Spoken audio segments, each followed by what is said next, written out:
Hello, I'm Gary Littman, Senior Vice President for Global Initiatives at the U.S. Chamber of Commerce. As we've just heard, sustainable business practices are more important to companies than ever. For many companies, they have become an integral part of their competitiveness strategy, and it's a global trend. It's a trend driven by expectations from U.S. and international policymakers, customers, employees, and shareholders. It is a significant driving force across sectors, from construction to banking, and obviously financing the green transition is a key subject matter. I'm delighted to be joined today by a panel of experts who can share how they're delivering on these commitments. Please welcome Daniel Hanna, Global Head of Sustainable Finance at Standard Chartered Bank, Vivek Pathak, Global Head of Climate Business at International Finance Corporation of the World Bank, and Dr. Srinivas Veeramasuneni, Chief Technology Officer at USG Corporation. Thank you all for joining, and let's get to the conversation. Let me start with Daniel. Daniel, as a global bank with an enormously deep client base in emerging markets, how do you adjust your instruments, your toolbox, to the transition needs and different capacity levels across different regions? Thank you. It's a pleasure to be here, and thank you very much to the Chamber for hosting, I think, this very important conversation. So I think, first of all, from Standard Chartered's perspective, we have committed to being a net zero finance organization. We're also the chair of the Net Zero Banking Alliance. And we are moving our operations to be net zero by 2025. And crucially, I think, to your question, we are aligning our financing to be net zero by 2050. And we've put out a series of interim targets for 2030, aligned to the IEA's net zero scenario. But we really believe passionately that banking needs to support clients decarbonize through this journey, which is why, one, we set out a commitment to fund $300 billion of transition and green finance focused on the emerging markets. And two, we've set up a dedicated team of transition bankers who are working with key industries to see how we can accelerate the decarbonization in those industries in the world. And I think the key part of this as well is that we can't just do this in the developed markets, we need to do this everywhere. We put out a piece of research recently called Just in Time, which shows that the cost of decarbonizing the emerging markets is significant. $93 trillion to get the emerging markets to achieve net zero by 2060. Now, if we ask the emerging markets to do that on their own, that's actually going to make them $68 trillion worse off. But if the developed world, and if we collectively support that transition, not only will emerging markets be $68 trillion better off, but actually we expect developed markets GDP to grow by $4 trillion as well. So it's really critical that we transition the whole world as we move to this kind of net zero economic environment. Let me go to Vivek. Vivek, can you hear me? Yes, thank you. Yeah, sorry. Vivek, IFC, as part of the World Bank, has been a pioneer in sustainability finance. You were there before anybody else. Right now, as we're hearing from the private sector, there's a lot of money, there's an abundance of financial resources, which seems to even exceed the capacity to generate bankable projects, projects that would be truly transformative and yet generate some profits. What are the new instruments? What's the new position of IFC? What are you offering to the green finance transition right now? Sure, thanks so much, Gary, and it's a pleasure and honor to be here. But before I dive into the question, I wanted to comment on the first point that you made, that there is plenty of money. Yes, there is plenty of capital, but the capital, unfortunately, is at a place here, and the needs are somewhere else. So I think we need to understand that the capital wants certain returns, it wants a certain risk profile, and it comes with certain amount of currency risk. Yeah. And I think what's important to mention is that when we are coming across well-structured, bankable projects with a fair risk reward, capital typically is not in shortfall. There is no shortfall of capital for that. Yeah. And there are a number of cases in some of the most challenging markets in Asia and Africa, where we structured deals and we never had a problem raising capital. But the question is, how do we now spend a lot more time and effort than we've ever done before to make these deals? How do you make these deals happen? So we at IFC have something called Upstream. And to clarify, it's nothing to do with upstream oil and gas. It's actually an initiative where we say we want to engage early with governments. We want to engage early with the private sector, where we can help both parties work together along with ourselves and our colleagues at the World Bank and other MDBs to actually come up with a pool of projects which will be more bankable. And that is really what our objective is. And that's what we've done for decades. But what we are now trying to do is to really scale it up and take it to a level that we haven't seen before. Another point which is important to make is that people are used to a certain risk profile there. And I think what governments are saying and the private sector is saying in many of these markets is, we are not going to give you those perfect deals that you had 15, 20 years ago. And we've seen that in a number of markets.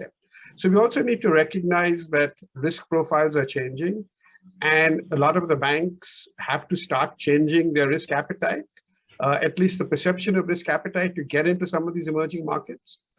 Unfortunately, the recent events in a number of big countries, has unfortunately taken the risk appetite or the profile the other direction, whether it's unfortunate war in Ukraine or what we've just seen recently in Sri Lanka, and even in some of the more challenging markets like Myanmar and Afghanistan. So I think what we really need to do is to work together and come up with these projects with the private sector, with the government, with reform. But in order to de-risk them, we also need some amount of blended finance or de-risking capital. And that's another area where we're very focused on. So a combination of these, we think would get us to hopefully a point where a large part of this capital can come in and finance these projects in emerging markets. Thanks. Thank you, Vivek. Srinivas, shifting to you, we've heard from the financial sector, but you represent the construction materials sector, which actually has to remain competitive, cost competitive, while undertaking the green transition. How do you strategize to remain competitive in an environment where you have to spend a lot of resources to come up with new materials, new solutions, and yet generate profits? Thanks, Gary. It's nice to be here with finance and banking friends here, both Vivek and Daniel. To answer your question, it's very interesting. If you look at the environment, more than 40% of the total carbon emissions actually are coming from buildings, whether it's existing buildings or the new buildings. It's a challenge, and also it's an opportunity, I think, as a company that actually participates in building materials to really make a difference. And we believe this is an opportunity to differentiate in the market through innovation, but also to bring that competitive advantage for us. And USG as a company has been innovating for more than 120 years, but we started this focused journey on sustainability 10 years back. And just last month in April, we also announced our 2030 challenge, or our 2030 goals in the next decade. And one is obviously because we want to reduce carbon to achieve the net zero by 2050. We actually came out with a goal of 30% reduction in our operations by 2030. But as the other speakers talked about, when we talk about sustainability, it's not just reducing the carbon. We're also focusing on customer well-being. That means we are committed to eliminate all red list chemicals in the next decade. And also, we are focusing on delivering a circular economy. We're also committed to have a zero waste at our plants. I think combination of all these activities, we believe that will position us and differentiate us in the market. Thank you, Srinivas. It's very important that you're bringing up the circular economy and efficient use of natural materials. It works in many advanced economies, but Vivek, I want to go back to you for a second, because you brought up the issue of the most vulnerable nations.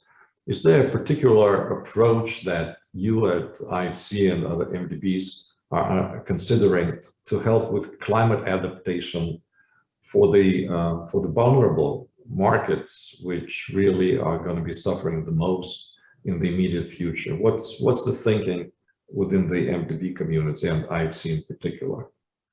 So thanks, Gary. And that's really what I would call a billion, if not $1 trillion question.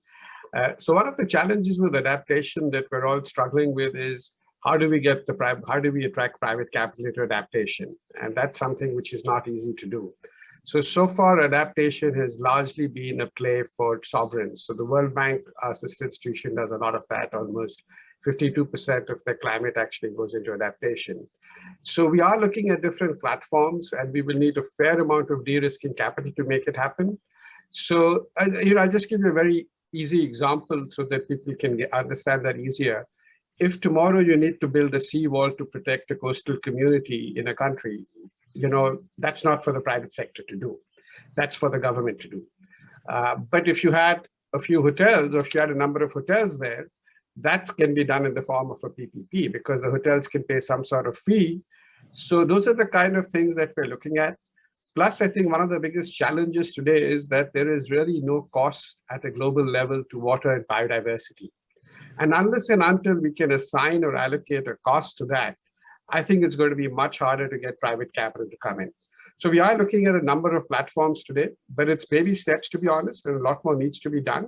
And we need to find ways to make these bankable and financeable. And that's what, as I mentioned earlier, is some of our early stage thinking is going into that space right now. Daniel, that brings up private banking. The next COP in Egypt will likely focus in particular on climate adaptation and how it should be financed. What's the thinking in the private sector about climate adaptation? Are there opportunities there that you're considering, or some new instruments that you may propose? Yeah, I think that to pick up, I think, on Vivek's earlier comments as well, we need to think about not just where climate adaptation as a theme, but also where is that climate adaptation actually going to take place? Because it's the low-income countries that are at the most significant risk from the impacts of climate change, and actually also have the biggest opportunity to leapfrog into low-carbon sort of economies, low-carbon business models. And I think we're thinking about this in a number of different ways. I think Vivek talked about blended finance. We're a big supporter and user of blended finance. We've done more than $15 billion of transactions using blended finance techniques focused in countries like Africa, the Middle East. And I think there is an opportunity to think about how that can be creatively applied to in terms of adaptation. I think as well, we're really keen to grow transition finance as an asset class and thinking about how we can decarbonize certain technologies and leverage the success that we've seen in green finance to move into transition finance. We did the first transition bond for an airline in Etihad, but we're also working in Africa around transitioning, decarbonizing in cement, and also in terms of reducing flaring. So I think there's all this impact. And the final aspect that we haven't talked about is actually the role of carbon markets. We believe that there are a number of ways to leverage good quality carbon credits to channel funds into areas such as climate adaptation, biodiversity in low-income markets, and thinking creatively about how we can combine those with other existing financial products, maybe a new way to move capital to where it's really needed. Thank you, Daniel. That gives us all some hope that you'll come up with good solutions together with MDBs through blended finance and other instruments. Srinivas, if I may go back to you for a moment. Obviously, a lot of hope in climate adaptation and circular economy rests on the expectation of technological breakthroughs. And particularly we hear about the value of digitalization, digital economy as something that might be very helpful here, but will also require a lot of investment, a lot of financing, a lot of work. And while you have to remain competitive, could you share with us how you see the digital revolution, and also in terms of drivers of what motivates you? I understand, we all understand the kind of existential needs, but also is the pressure coming from regulators? Is the pressure coming from the financial sector, the employees? What are the main drivers? And also, if you could address the impacts of the digital revolution on your particular sector. Thank you. for both questions. First of all, I think, Daniel, it's good to see that you are investing on also on cement and concrete, how to reduce the carbon. I think we all need to work together, I think, to get to this net zero challenge. First, go back to the question about maybe what are the drivers. Obviously, there is always regulations, but we believe innovation always has to meet the customer needs. So in our case, the focus and the drivers are, it's our customers and the millennial generation, and it's ourselves, because it's the right thing to do. I think reducing the carbon, making the sustainable world is the right thing to do. First, on the customer side, we do have different segments like architects, dealers, and contractors, but I think most of the need or the requests are coming from the architectural community. A few years back, architectural community got together and they put themselves at the 2030 challenge. That is, their goal is to have a net zero buildings by 2030. I think USG is actually signed for the 2030 challenge, and our goal is to develop products to help architects to achieve their goals. And in the millennial case, as most of you are aware, the young generation wants to live in homes that are built by sustainable materials, and they want to work for the companies that are actually focusing and give priority for sustainability. And as I said, last but not the least, as a company itself, we think it's the right thing to do, and then we are investing heavily to make sure that we develop sustainable products and as well as keep our operations with low carbon emissions. As an example, just a few years back, we commercialized a product called EcoSpot.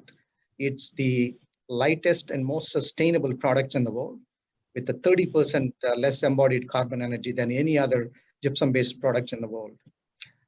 As we are talking about, I believe to make sure these products goes into the market and meets the customer needs, we not only have to have sustainable attributes, but I think we need to add certain attributes so that it reaches to all customer segments. For example, in this product, we not only increased its sustainability profile, but we made it so light so that our dealer community and as well as contractors really like this product. So that's what we believe is, at this time, if the customers are not willing to pay premium just for the sustainability attribute, we want to make sure we actually add other attributes so that we drive these products into the market so that eventually it becomes a norm in the market. Now, coming to the digital aspects, it's really true. And we personally believe digital will move sustainability faster. You are hearing every company, every sector embracing digital, and the digital transformation is now becoming a norm in all the companies. But at USG, we believe digital is going to help us in 3 different areas. One, in our operations. Second is with our customers. Third, with development of new products. Let me take a few seconds on each one of them. First, with our operations, between our 4 walls, having these digital tools will help us to measure and as well as to monitor the progress we are making as we are trying to reduce the carbon in our operations. And then second, on the customer side, by having all our products easily available for architects to be able to choose and select, I think will help the adoption of our products and more sustainable products into the market. And finally, for 100 years, we have been making products that has so many attributes, but they're all passive in nature. But using these digital tools and sensor technology, we can make our products to be more active. And then that way, even after the buildings are built, we can actually use these digital tools to reduce the carbon during the operations of the buildings. So it's an exciting time. And I think working together, I think we can make a change in this world and make sustainability as a priority for everyone. Wonderful, Srinivas, that's very interesting, exciting. Daniel and Vivek, let me switch back. Let's go first to Daniel. We've now heard the vision from the construction industry, active buildings who are helping the dwellers to fight climate change and improve efficiency. What should we be watching in the financial sector? What kind of innovation should be on our mind? Where policymakers should provide additional support, looking into kind of intermediate future? What should be on our radar screen? Let's go to Daniel first.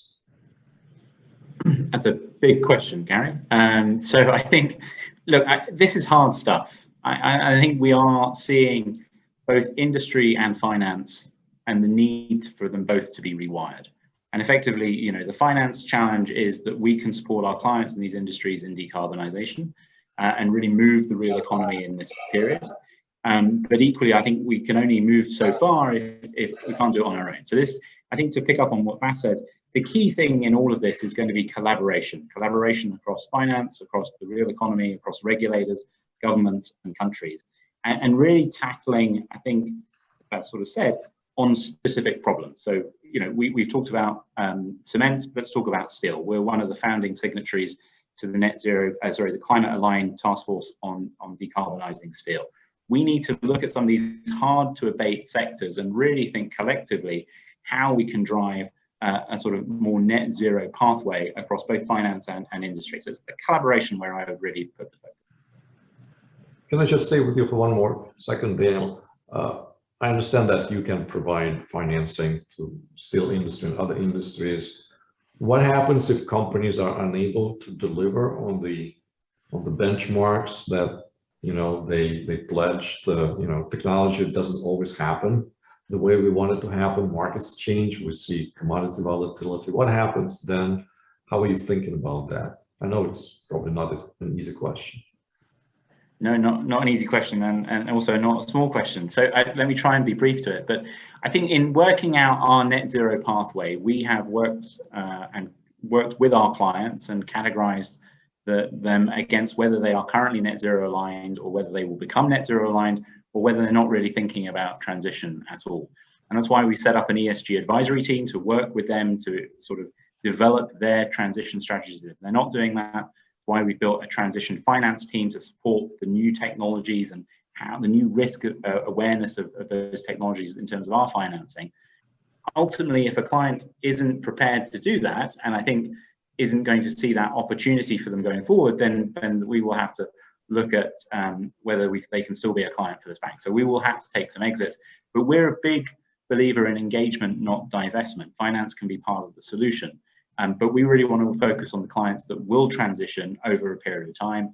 This is not going to happen over the next year. This is a multi-year journey, and we want to be there for those clients that want to take that journey with us. Thank you, Daniel. And obviously the Chamber also is a huge believer and supporter of engagement rather than divestment. You don't walk away from problems and think that they will take care of themselves. Vivek, let me give you the last word in this conversation. From IFC's point of view, what are you looking for the next several years? And obviously, at the next couple COPs, what will that change in the way you operate, the way you can deliver value in sustainability?